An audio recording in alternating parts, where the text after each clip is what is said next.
This is one of our latest offerings. This is a Regal Mandolin from the 1930s. I don't know if you can see, there's most of the Regal label left in there. We had to completely take this thing apart. The top was loose, the back was loose, the neck was loose. The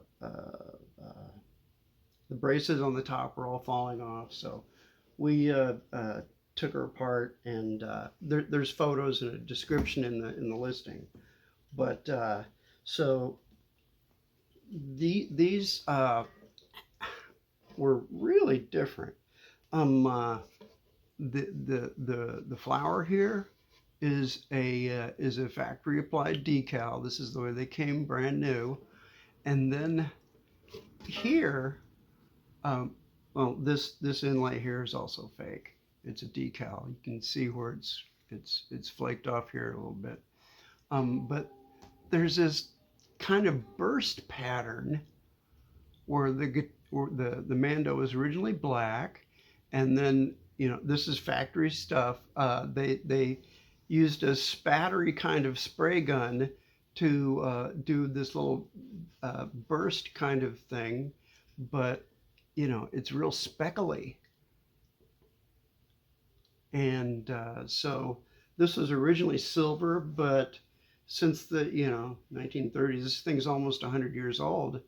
The lacquer clear coat on top of that has turned yellow, and so we've got this nice greenish, olivey kind of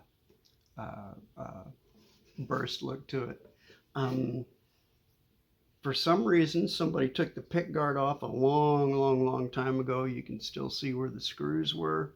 There's one, and there's one, and oh, there's the other one right there. And so whoever played this kind of wore through the paint, but it's just kind of a relic-y sort of thing, so we decided not to touch it up. I mean, I think it'd be criminal to cover that up. I mean, that looks just straight up cool. We de-rusted this tailpiece. Got the original screws. The bridge, whoever put this thing together, back at the factory, they put the bridge in the wrong spot. And so when we moved it to the correct spot, of course, the unfaded silver was exposed where the bridge used to be. So we've leveled all the frets. It plays really nicely. It's still got those original old-fashioned I'm going to move over a little bit so this focuses closer. It's got those older style tiny frets like you see on the older mandolins and banjos and ukuleles.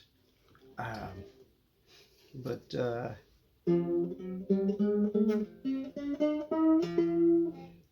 it all plays nicely now. The fret ends have been rounded off.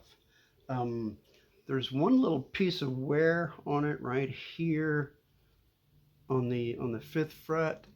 I don't know if you can tell. Yeah, there you go. Mobile. So it kind of dips down a little bit right here, but it's in between the frets, and it frets exactly the same. But whoever played it, probably hung on to this one position for a long time and just wore it down. Nice original ebonized nut. Come on, focus.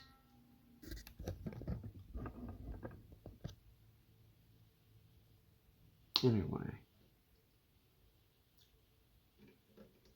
we re-ebonized it and reinstalled it because we had to do a nice fret level on it. It's got red pinstriping around the edges. This is all original. Well, we retouched a couple of worn spots, but I mean, it came with the red pinstriping. We reset the neck, and it's all solid as a rock now. And the joint is just tight as tight can be.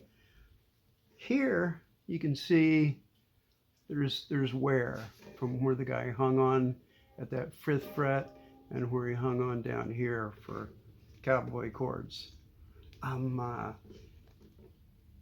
One of the things that makes it a Regal is this headstock shape, which around here we call it the Gumby shape.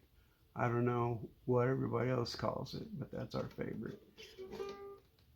And we de-rusted and cleaned up the, there we go, the tuning machines. So they're all brand spanking new looking. Almost all of this, the original screws here are flat-headed, and there have been 2 replaced once upon a time with oval heads. So they're not perfect matches, but they've been, you know, this way for dozens of years. The buttons. Most of the guitars and mandolins from this area used celluloid, real celluloid. So just like the old celluloid films, it deteriorated, and you know, all the old ones made out of celluloid crumbled into dust.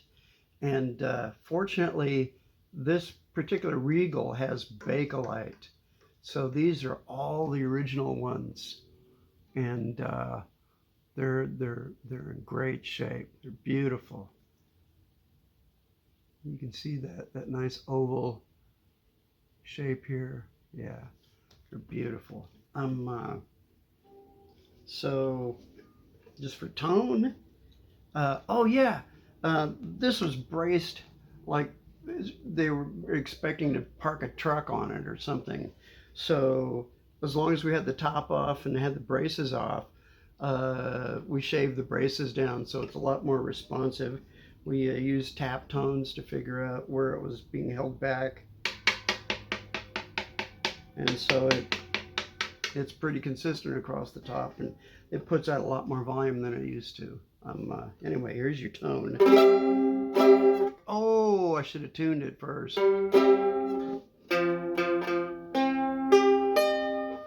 Yuck. Sorry, guys. Anyway,